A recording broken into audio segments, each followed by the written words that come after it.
Ó Deus, nós te glorificamos, nós adoramos o teu nome.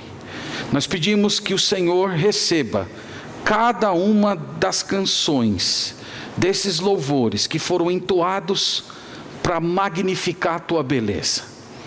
Às vezes, Senhor, nos falta palavras para expressar a tua beleza, grandeza, santidade e amor. E te louvamos porque o Senhor nos deu a música. E através das canções, nós podemos expressar de forma melódica os sentimentos do nosso coração quando pensamos em Ti. Deus, mais uma vez, nós vamos agora abrir a Tua palavra. Nós precisamos do Senhor. É o Senhor que fala conosco.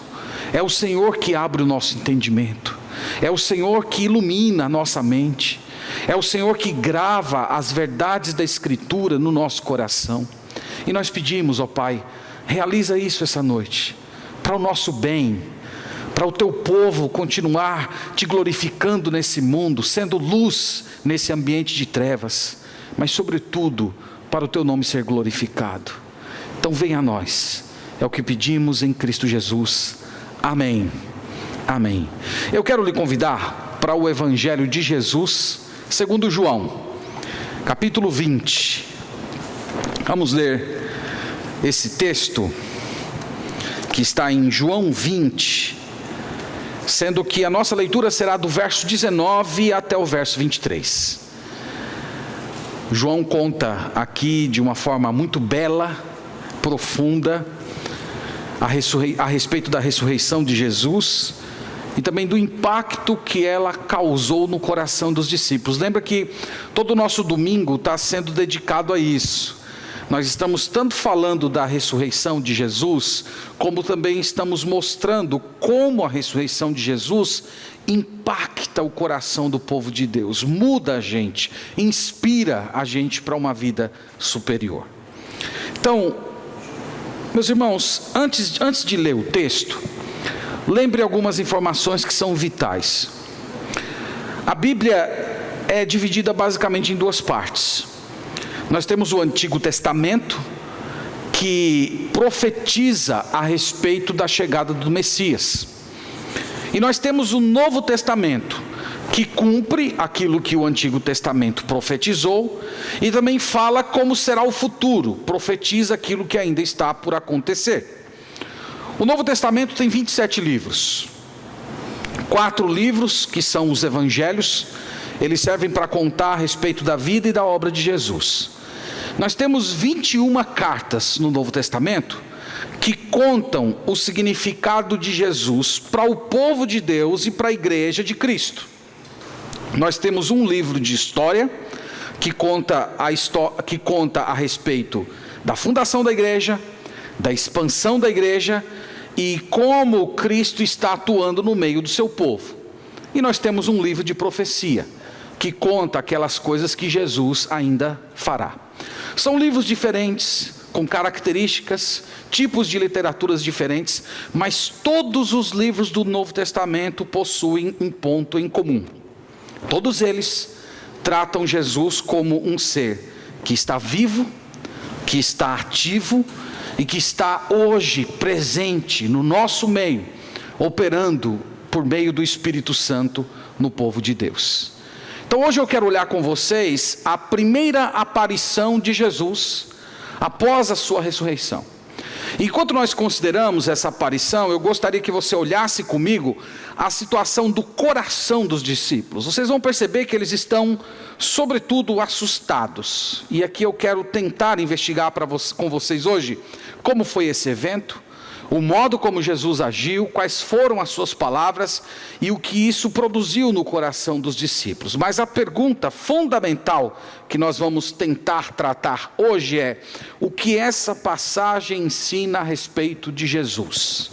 Então vamos ler João 20, verso 19, a palavra do Senhor declara assim: Ao cair da tarde daquele dia, o primeiro dia da semana, trancadas as portas da casa onde estavam os discípulos, com medo dos judeus, veio Jesus, pôs-se no meio e disse-lhes: paz seja convosco. E dizendo isto, lhes mostrou as mãos e o lado. Alegraram-se, portanto, os discípulos ao verem o Senhor. Disse-lhes, pois, Jesus outra vez: paz seja convosco. Assim como o Pai me enviou, eu também vos envio. E havendo dito isto, soprou sobre eles e disse: recebei o Espírito Santo. Se de alguns perdoardes os pecados, são-lhes perdoados. Se lhes retiverdes, serão retidos. Amém. Graças a Deus pela palavra do Senhor e por um texto tão belo, tão glorioso como esse.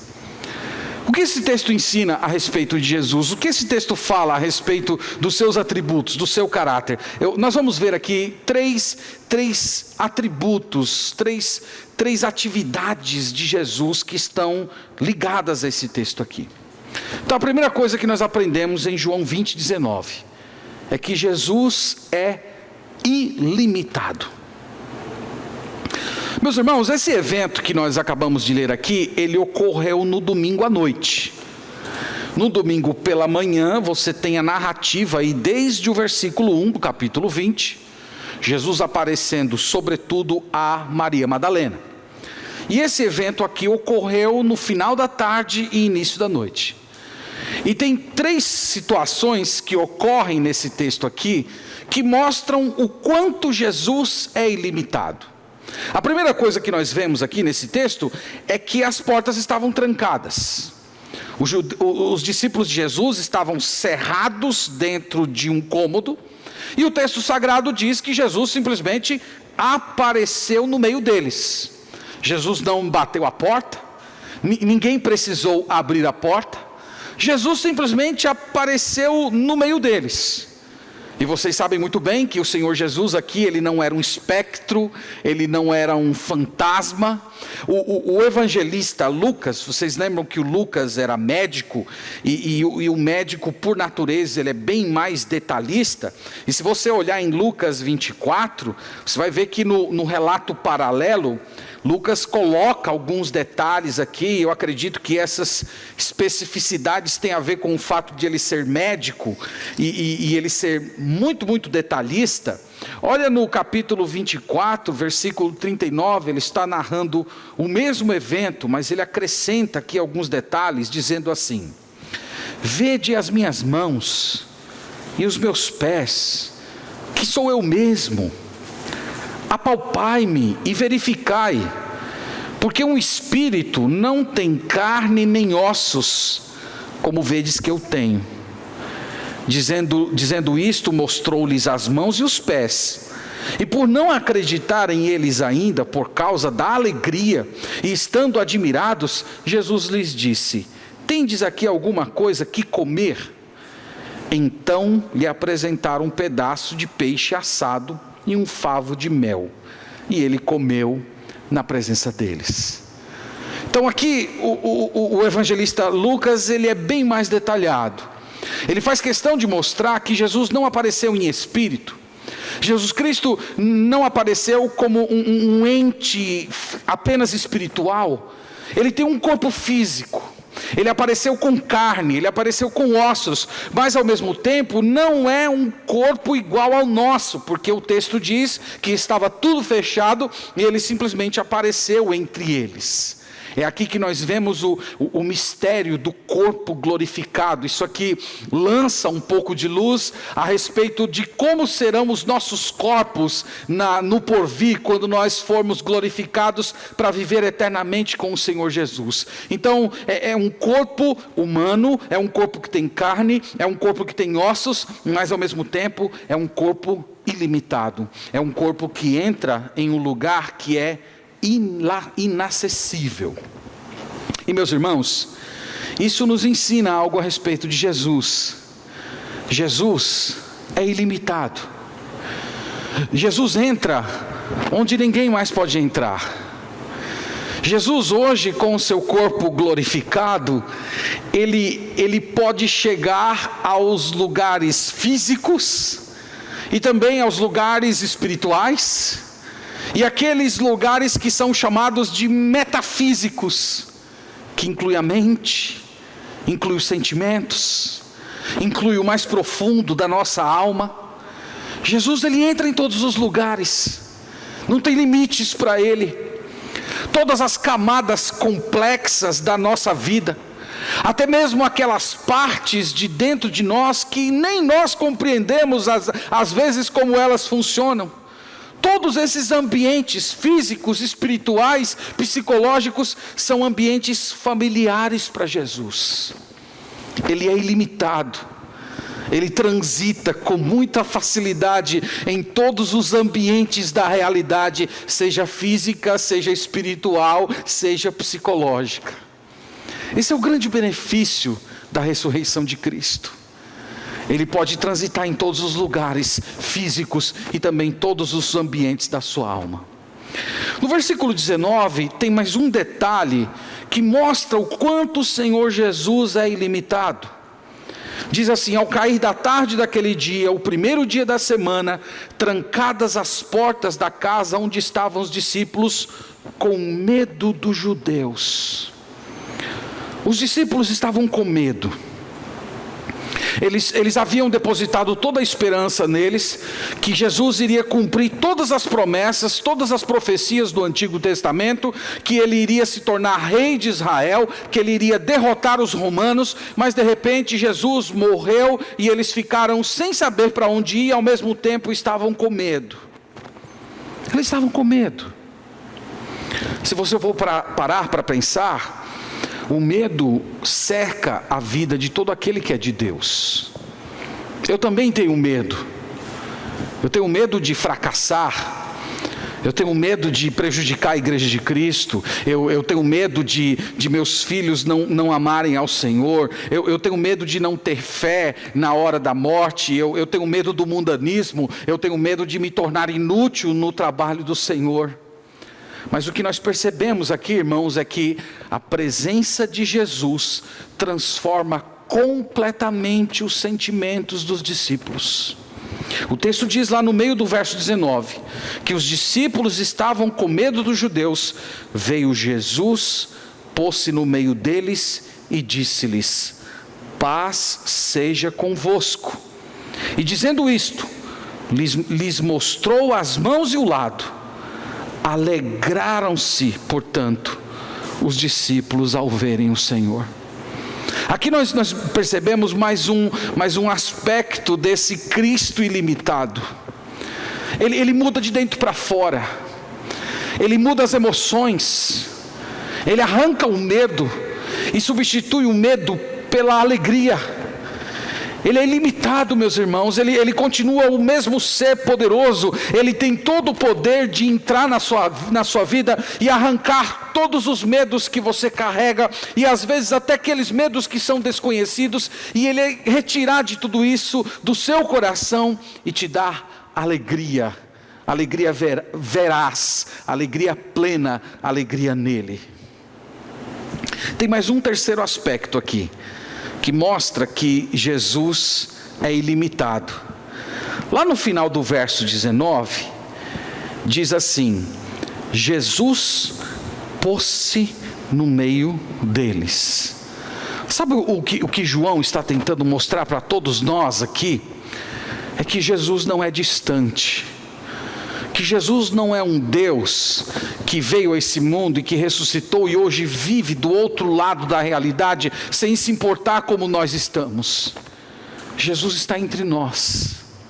Jesus aqui, ele queria ser visto, ele queria ser crido, ele queria ser amado pelos seus discípulos, e ele ainda é assim hoje. Ele deseja construir com a gente esse tipo de convivência. E essa noite eu oro a Deus pedindo por sua vida, para que você experimente esse Cristo real, esse Cristo que é presente, esse Cristo que está entre nós, que você sinta a presença dele, que ele entre no seu coração e ele mude aquilo que ninguém pode mudar, que ele arranque toda a sua tristeza e te dê alegria, e você experimente o poder ilimitado do Cristo ressurreto. Esse é o nosso Salvador. Então aqui nós aprendemos que esse que venceu a morte, ele é ilimitado, Ele tem um corpo ilimitado, as suas ações são ilimitadas, ele entra em todos os lugares, ele avança do mundo espiritual para o mundo físico, para o mundo psicológico, ele muda o nosso coração, ele dá alegria para a gente e ele é presente. Jesus é ilimitado. Mas vamos ver mais uma ação de Cristo, do Cristo ressurreto. A última frase do verso 19, logo depois dos 2 pontos, eu estou lendo aqui a última letra do verso 19, Jesus diz assim: paz seja convosco.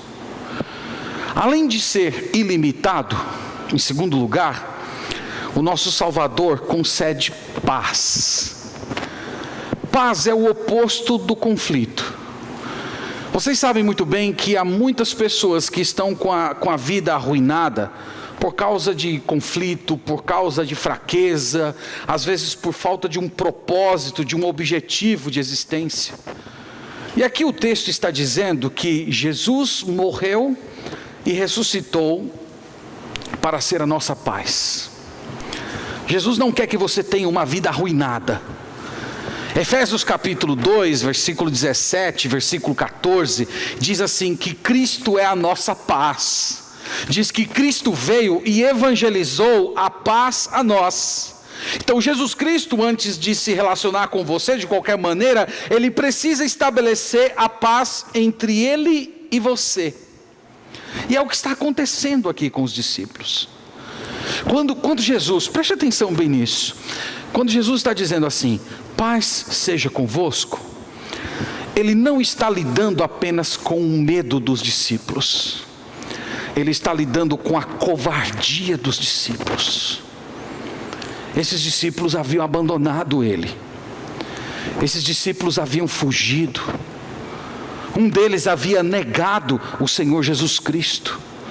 E quando Jesus vem e se apresenta a eles e diz, paz seja convosco, mostra as suas mãos, mostra os seus pés, mostra o seu lado, é como se ele estivesse dizendo assim para os seus discípulos: eu sou aquele que morreu, eu sou aquele que vocês abandonaram, eu fui traspassado pelas vossas transgressões, mas agora eu posso oferecer paz a vocês, porque eu já morri por esses pecados que vocês cometeram, eu já morri pela covardia de vocês, eu já padeci pelo fato de vocês terem me abandonado no momento em que eu mais necessitei.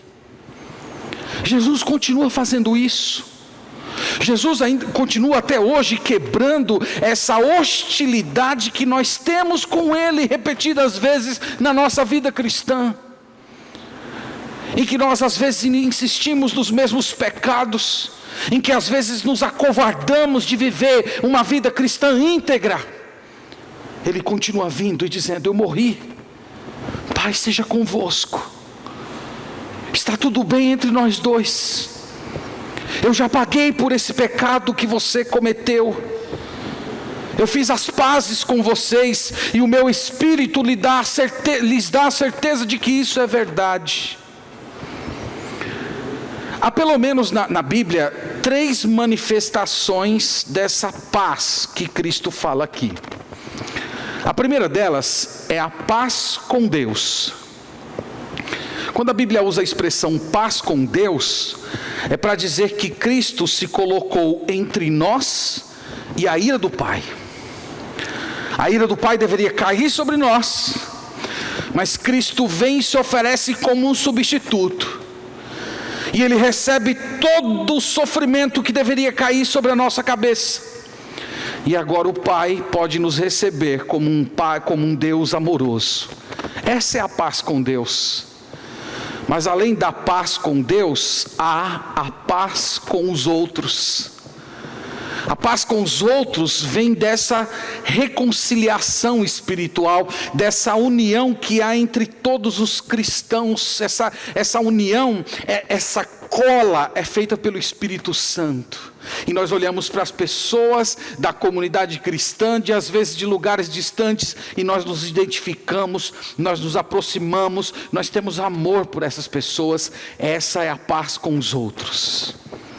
Mas tem também a paz interior, que tem uma referência, né, a ela em Hebreus capítulo 9, versículo 14. Eu poderia citar também Filipenses 4:7, que fala que a paz de Deus, que excede todo entendimento, guardará o vosso coração e a vossa mente em Cristo Jesus. Vocês conhecem bem essa passagem, mas eu queria mencionar essa de Hebreus 9:14, que declara assim: muito mais o sangue de Cristo, que pelo Espírito eterno a si mesmo se ofereceu sem mácula a Deus, purificará a nossa consciência de obras mortas, para servirmos ao Deus vivo. Aqui é a paz da consciência limpa. Isso é uma coisa gloriosa, irmãos. Isso aqui é uma coisa maravilhosa. Tanta gente vivendo com peso na consciência, tanta gente vivendo esmagado mentalmente pelos pecados que um dia cometeram, às vezes traumatizados com coisas que fizeram e que continuam voltando. Mas aqui o texto está dizendo que Jesus veio evangelizar a paz a nós, e nós podemos olhar para os pecados do passado, pecados que às vezes querem tornar, e sermos consolados que a nossa consciência foi purificada. Jesus vem à nossa consciência ferida e diz: paz seja convosco. Você que me assiste hoje, qual é a paz que você precisa?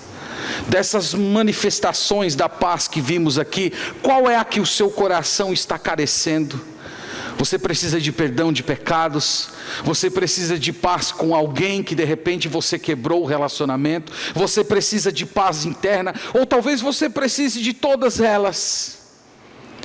O que nós aprendemos aqui na ressurreição de Cristo é que Ele está no nosso meio, é que Ele se colocou entre nós, e hoje Ele te oferece paz. Entenda uma coisa: essa paz não é um sentimento, não é um mero sentimento. Essa paz é uma pessoa. Então, se você quer ter a paz de Deus, se você quer ter a paz com Deus, se você quer ter a paz com as outras pessoas, permita que a presença de Jesus inunde a sua vida, invada o seu coração, porque Ele em pessoa é a nossa paz. Você pode receber isso agora e ser completamente transformado por Ele. O que mais que esse texto ensina a respeito de Jesus? Nós vemos aqui que, em terceiro lugar, esse texto ensina que Jesus dá poder. É o que diz o verso 22, especialmente, diz assim: e havendo dito isto, soprou sobre eles e disse-lhes: recebei o Espírito Santo. Jesus dá poder. E novamente, esse poder não é uma força, esse poder não é uma energia, esse poder não é uma coisa, esse poder é uma pessoa. Esse poder é o Espírito Santo. Jesus prometeu antes de partir que depois que Ele partisse, Ele iria derramar o Espírito Santo sobre o seu povo. Em Atos capítulo 2, essa promessa é cumprida. Ela ocorre 7 semanas depois desse evento que nós estamos lendo aqui essa noite.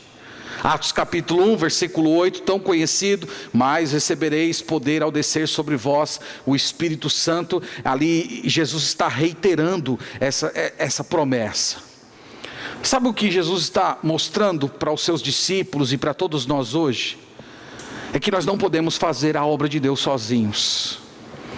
Nós não temos como viver nesse mundo a partir da nossa própria força.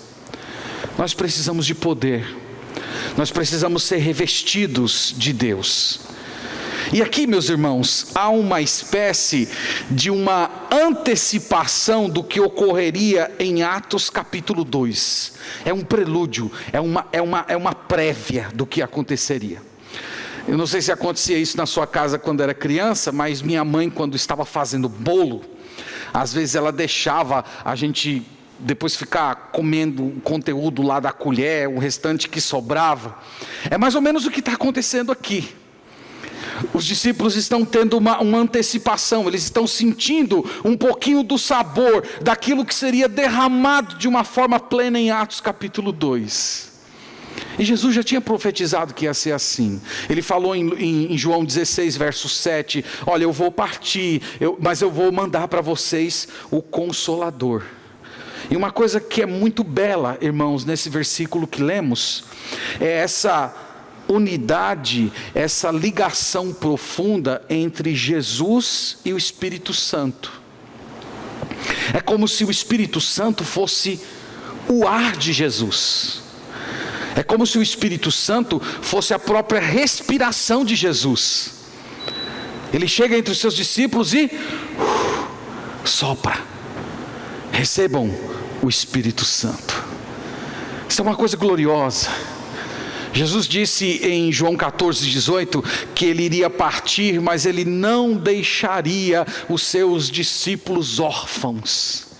Ele daria o Espírito Santo.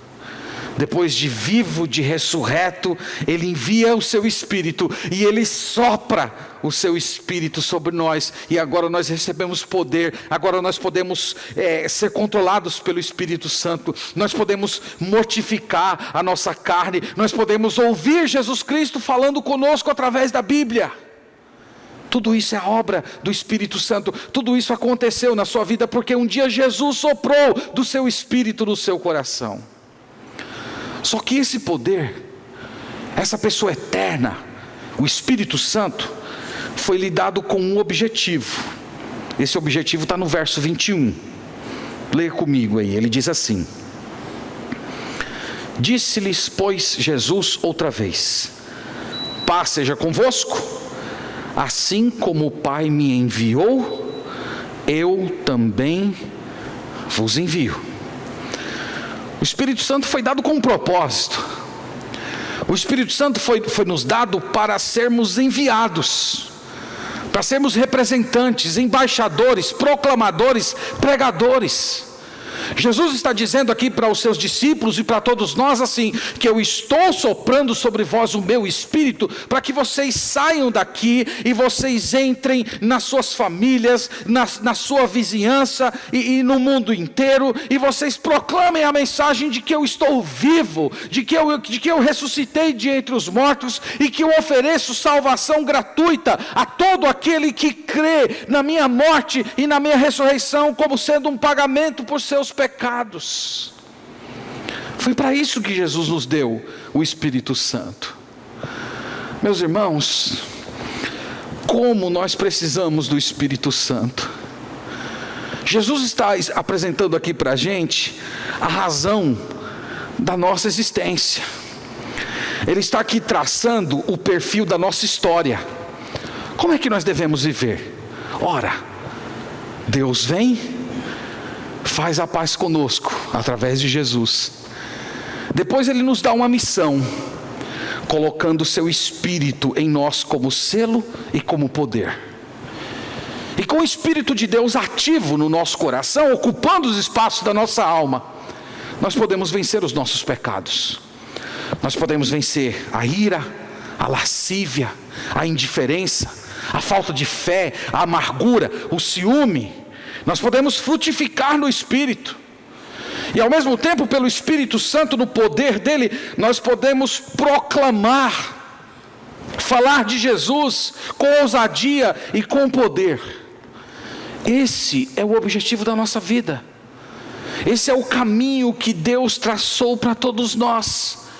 Nós precisamos nos levantar e com a paz de Deus, no poder de Deus, fazer a vontade de Deus, para a glória de Deus e o bem das pessoas. Foi para isso que Cristo morreu e ressuscitou. E o verso 23, tem muita gente que fica meio intrigado com esse versículo aqui. O verso 23 diz assim: Se de alguns perdoardes os pecados, são-lhes perdoados. Se lhes retiverdes, são retidos.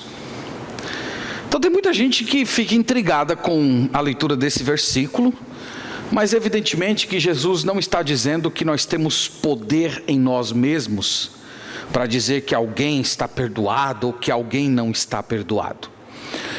Esse versículo, ele deve ser lido dentro de um contexto maior, que fala da habitação de Cristo em nós e da ação dele na nossa vida. Vocês certamente se lembram da passagem de 2 Coríntios capítulo 5, versículo 20, que diz que nós somos embaixadores de Cristo, como se Ele exortasse por nosso intermédio. Então nós somos embaixadores, nós falamos as palavras de Cristo. Portanto, quando nós chegamos para um pecador e repetimos para essas pessoas as palavras de Cristo no poder do Espírito Santo, é como se Jesus estivesse falando através de nós. Quando nós dizemos através da palavra de Deus que uma pessoa está perdoada ou que uma pessoa está perdida, e se nós falamos isso de um modo coerente com as Escrituras e no poder do Espírito Santo, Cristo está falando entre nós. Nós somos apenas os vasos. E é por isso que nós podemos, com ousadia, nos levantar como proclamadores e dizer para as pessoas que aqueles que creram estão salvos e que aqueles que não creram estão perdidos. Pois bem, meus irmãos, esse é o texto sagrado.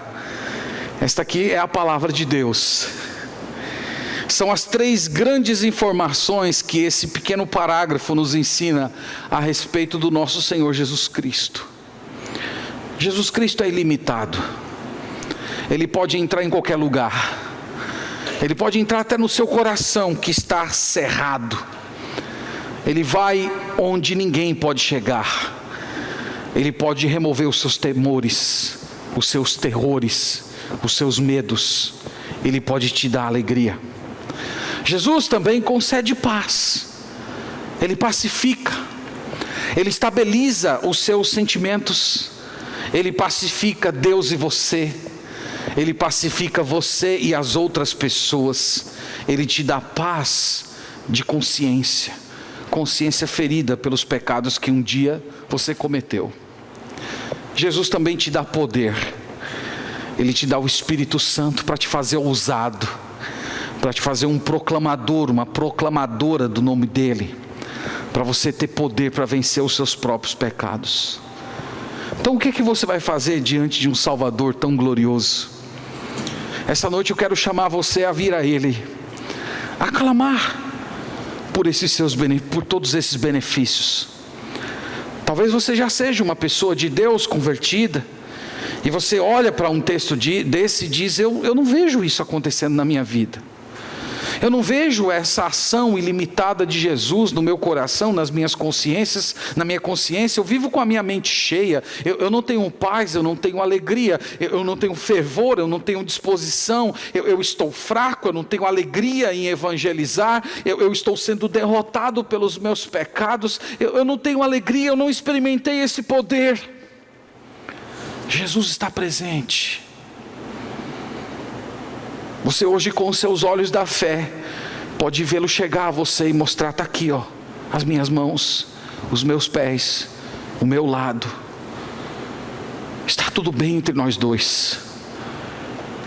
Receba poder, receba graça, receba transformação.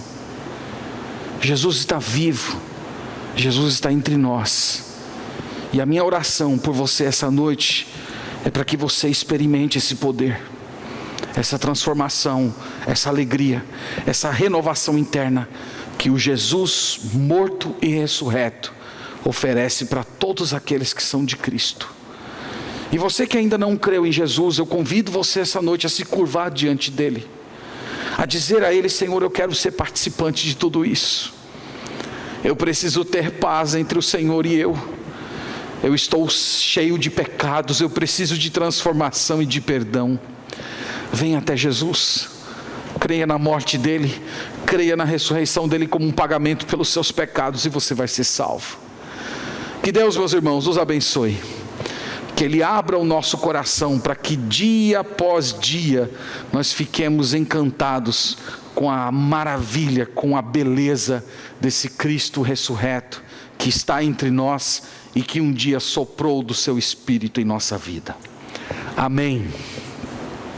Vamos orar, vamos pedir isso ao Senhor, vamos agradecer pela palavra de Deus e clamar por essa ação gloriosa do Senhor em nossa vida. Ó Deus, nós agradecemos pela vinda do Senhor Jesus Cristo a esse mundo. Nós te louvamos pela manifestação dele entre nós. Nós te glorificamos porque a morte não o pôde reter, mas ele saiu dela vitorioso, subjugando ela. E hoje ele está ativo, vivo, atuante entre nós. Nós te agradecemos porque ele pode chegar ao mais profundo da nossa alma. Ele pode sondar os nossos medos. Ele pode remover os nossos temores e nos dar alegria. Nós te agradecemos porque através dele nós recebemos poder, nós recebemos paz, nós recebemos transformação. Ó Jesus, venha até nós e atue de um modo poderoso. Ó Espírito Santo, que um dia foi soprado em nossa vida, ocupe os espaços do nosso coração. Motive-nos para que saiamos como proclamadores enviados por Jesus, para tornar o nome dele conhecido. Dá-nos poder para vencer os nossos pecados todos os dias. É a oração que fazemos no nome de Jesus. Amém.